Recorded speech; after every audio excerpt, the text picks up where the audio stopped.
Hello everyone, you welcome our channel. तो देखिए, जो हमारी सीरीज चल रही है यूपी पीसीएस आरओ 2025 जो री एग्ज़ाम होने वाला है और यूपी पीसीएस प्रीलिम्स 2025 के लिए। तो यहाँ से देखिए, आप कोई भी अगर वनडे एग्ज़ाम भी दे रहे हो तो जैन धर्म और वैदिक काल से क्वेश्चंस एग्ज़ाम में, जिसमें जीएस होता है, वहाँ क्वेश्चन बनते ही हैं।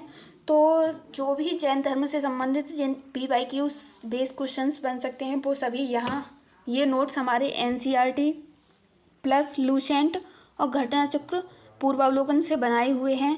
तो यहाँ से जितना भी कराएंगे आप PYQs को एक बार बुक्स को पढ़ के, लूसेंट को या कोई भी बुक्स जिसे आप कर रहे हो, तो इस टॉपिक को जैन धर्म को वहाँ से अच्छे से कीजिए, PYQs एनालिसिस कीजिए और उसके बाद वीडियो देखिए। तो देखिए, वीडियो देखने के बाद आपको एक लास्ट तक जाने के बाद एक बेसिक आइडिया लगेगा कि क्वेश्चंस किस तरीके से फ्रेम होते हैं एग्जाम में। तो जितने भी मोस्ट इम्पोर्टेंट PYQs हैं जैन धर्म और वैदिक काल से, वो आज इस वीडियो में देख लेंगे। और देखिएगा, आप सभी को बता दें, जिसने टेलीग्राम चैनल ज्वाइन नहीं किया है वो टेलीग्राम चैनल ज्वाइन कर लीजिए, क्योंकि जो क्वेश्चंस हम यहाँ यूट्यूब के माध्यम से कराते हैं वही क्वेश्चंस आपको इवनिंग में MCQ फॉर्म में क्यूज के माध्यम से यही टॉपिक से घटना चक्र पूर्वावलोकन से देखने को मिलेंगे। और बाकी का, अगर आप सभी को वीडियो अच्छा लगे तो लाइक सब्सक्राइब और शेयर भी कर दिया करिए। तो चलिए, यहाँ हम जैन धर्म से देख लेते हैं। तो जैन धर्म से जितने भी इससे संबंधित क्वेश्चन हैं वो सभी देखेंगे। तो जो जैन धर्म का टाइम ड्यूरेशन रहा था उसके बारे में बात कर लें। तो जैन धर्म का टाइम ड्यूरेशन 599 से 527 ईसा पूर्व का जो BC का टाइम रहा है वो जैन धर्म से संबंधित है इस ड्यूरेशन का। और देखिए, यहाँ बात कर लें 24वें तीर्थंकर के बारे में। तो जो महावीर स्वामी हैं, ये 24वें तीर्थंकर हैं और महावीर स्वामी से जितने भी फैक्ट बेस्ड क्वेश्चंस एग्जाम में बन सकते हैं, फ्रेम हो सकते हैं, वो सभी देख लेंगे। तो यहाँ देखिए इनका जन्म 24वें तीर्थंकर थे और इनका जन्म 540 BC में हुआ। और इनका जन्म कहाँ हुआ? ये कुंडग्राम वैशाली में इनका जन्म हुआ, महावीर स्वामी का। और इनके पिता का नाम जान लें तो इनके पिता का नाम सिद्धार्थ था, ज्ञातृत्व कुल से संबंधित थे। और माता का नाम बात करें तो त्रिशला था। वहीं इनकी पत्नी का नाम देखा जाए तो, ये देखिए मोस्ट इम्पोर्टेंट क्वेश्चन है, पत्नी का नाम देखा जाए तो यशोदा है और पुत्री का नाम देखा जाए तो प्रियदर्शना है। तो ठीक है, आप ध्यान से देखिएगा और क्वेश्चंस को अच्छे से, अगर चाहो तो PYQ बेस जो भी हमारे पास टाइम है नोट डाउन भी करते चलिएगा। और इनके दामाद जो थे उनका नाम जमाली है और ये प्रथम इनके शिष्य भी रहे हैं। इनके बचपन के नाम के बारे में बात कर लें तो इनका बचपन का नाम वर्धमान रहा है था। और प्रथम उपदेश इन्होंने कहाँ दिया? तो प्रथम उपदेश इन्होंने राजगीर में दिया। वहीं 12 वर्ष की कठोर तपस्या के बाद इन्हें ऋजपालिका नदी के तट पर साल वृक्ष के नीचे ज्ञान की प्राप्ति हुई।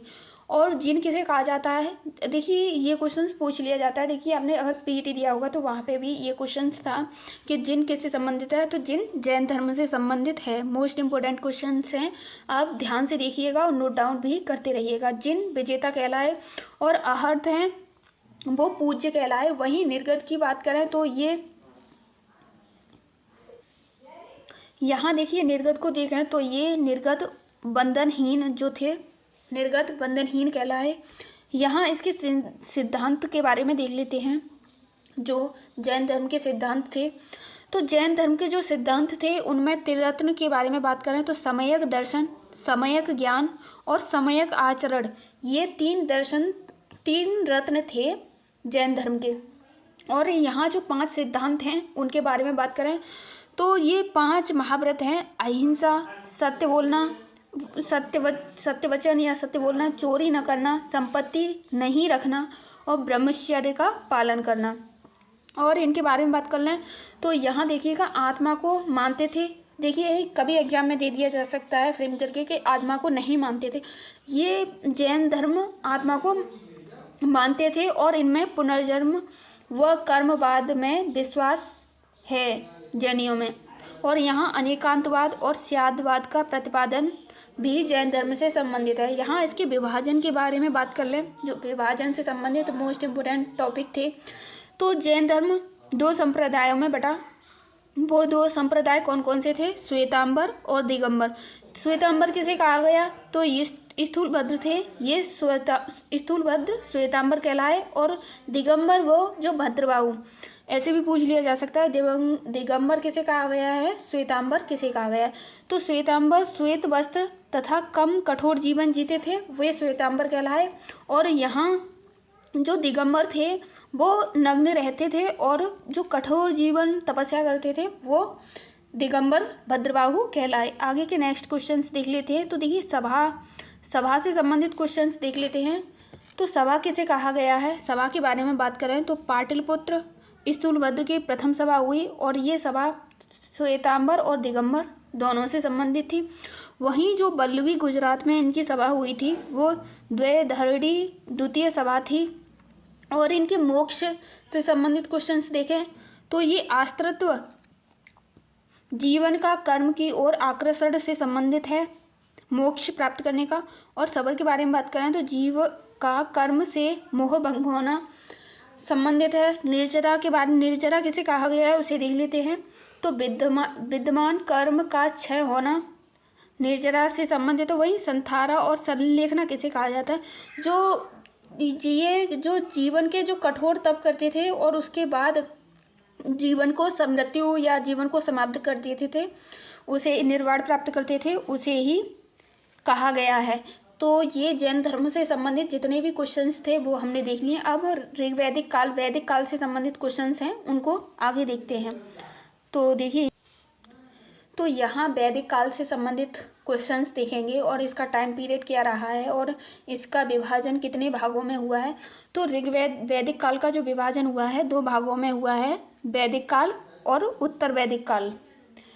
ऋग्वैदिक काल और उत्तर वैदिक काल। जो ऋग्वैदिक काल का टाइम ड्यूरेशन रहा है वो कितने से कितने तक रहा है? तो ये 1500 से 1000 BC का जो टाइम ड्यूरेशन था वो ऋग्वेद से संबंधित था। वहीं पूछ लिया जाए कि उत्तर वैदिक का टाइम ड्यूरेशन क्या रहा है, तो 1000 से 600 BC तक का जो टाइम ड्यूरेशन था वो उत्तर वैदिक से संबंधित है। यहाँ जो आर्यों का मूल निवास है इसको लेकर मतभेद रहा है। तो किसने कहाँ पे आर्यों का जो मूल निवास है वो बताया, वो सभी देख लेते हैं। तो मध्य एशिया जो मूल निवास बताया है वो मैक्स मूलर ने आर्यों का मूल निवास बताया। वहीं उत्तरी ध्रुव के बारे में बात कर लें तो ये बाल गंगाधर तिलक ने, और तिब्बत दयानंद सरस्वती ने इनका मूल निवास स्थान दयानंद सरस्वती ने तिब्बत बताया है। वहीं बात कर लें हिमालय तो एल डी कल्ट ने इनका मूल निवास हिमालय बताया। वहीं जर्मनी की बात करें तो हर्ट और पेनक्का ने इनका मूल निवास जर्मनी बताया है। हंगरी की बात करें, ये भी देखिए मोस्ट इम्पोर्टेंट है, तो आप ऐसे चार्ट के माध्यम से भी इसे कर सकते हो। हंगरी गाइल्स ने बताया है। और जो ऋग्वैदिक नदियां हैं उन्हें भी देख लेते हैं। ऋग्वैदिक काल में कौन कौन सी नदियां थीं? तो सरस्वती ऋग्वैदिक कालीन सर्वाधिक पवित्र नदी अगर पूछ लिया जाए तो हम अगर नहीं पता होगा तो गंगा नदी को लगा सकते हैं, लेकिन जो ऋग्वैदिक कालीन पवित्र नदी थी वो सरस्वती थी। इसे नदी तमा, देवी तमा और माते तमा तीनों नामों से जाना जाता है सरस्वती नदी को। वहीं सिंधु नदी का जो नाम था ऋग्वैदिक काल में तो इसके नाम का सर्वाधिक बार प्रयोग हुआ है, सर्वाधिक बार इसका नाम लिया गया है सिंधु नदी का। वहीं परावत किसे कहा गया है? तो ये अरब सागर को परावत कहा गया है। यहाँ नेक्स्ट क्वेश्चंस देख लेते हैं। यहाँ जो उपनिषद हैं, उपनिषद का देखिए मूल भाव क्या है? तो उपनिषद का जो मूल भाव है वो है शिष्य का गुरु के पास बैठना। और यहाँ देखिए श्वेतांबर की बात कर लें, श्वेतांबर किससे संबंधित है? तो मोक्ष का पहला उल्लेख था जो वो श्वेतांबर में ही दिया गया है। यहाँ बृहदारण्यक के बारे में बात कर रहे हैं तो याज्ञवल्क्य गार्गी का संवाद है। और यहाँ देखिए छंदोग्य उपनिषद के बारे में बात कर रहे हैं, 3 आश्रमों का वर्णन है इसमें। वो कौन कौन से 3 आश्रमों का छंदोग्य उपनिषद में वर्णन है? 4 आश्रमों का वर्णन किसमें किया गया है? तो ये जमालो उपनिषद में किया गया है। वहीं मुंडो उपनिषद की बात करें तो सत्यमेव जयते कहाँ से लिया गया है? तो ये मुंडो उपनिषद से लिया गया है। उपनिषद से संबंधित जितने भी क्वेश्चंस थे वो हम यहाँ देख ले रहे हैं। और देखिए जो यमनचिकेता का प्रसंग था उसका वर्णन यमनचिकेता की बात किस उपनिषद में की गई है? तो ये कठोर उपनिषद में की गई है। आगे नेक्स्ट क्वेश्चंस देख लेते हैं। तो देखिए यहाँ से जो महत्वपूर्ण तथ्य थे, देखिए यहाँ से आपने देखा होगा तो बार बार एग्जाम में क्वेश्चंस बने हैं, महत्वपूर्ण इम्पोर्टेंट है, आप नोट डाउन भी करके लिख सकते हो। सभा किसे कहा जाता है? तो कुलीन व वृद्ध की संस्था थी, उसे सभा कहा गया है। और समिति की बात करें तो ये आम लोगों की जो सभा थी उसे समिति कहा गया है। यह देखिए ये लास्ट क्वेश्चन देख लेते हैं। पृथ्वी, अग्नि, सोम प्रमुख देवता हैं। ऋग्वैदिक काल के जो प्रमुख देवता हैं वो कौन कौन से हैं? वो 3 देवता हैं, पृथ्वी, अग्नि और सोम। तो हमने जैन धर्म और वैदिक काल से जितने भी क्वेश्चंस थे वो सभी यहाँ पे देख लिए हैं। आप चाहो तो साथ ही साथ नोट डाउन कर सकते हो। बाकी का आप सभी जो हमारे पास जो अभी टाइम है उसमें अच्छे से NPYQ उसको एनालिसिस करते हुए स्टडी करते रहिए, क्योंकि जो हमारे पास 1 मंथ बचता है, जब एग्ज़ाम नियर होता है तो हम चीज़ों को जल्दी जल्दी कवर करने के उसमें रहते हैं। तो आप बुक से चाहो नहीं हो पाता उस टाइम आप टेस्ट सीरीज लगाओ और अपने हैंड रिटन नोट्स का रिवीजन करो। काफ़ी अच्छे से आपको सब्जेक्ट आपका टॉपिक क्लियर होगा और कमांड अच्छी होगी। बाकी का आज की वीडियो में बस इतना ही। Thanks for watching this video.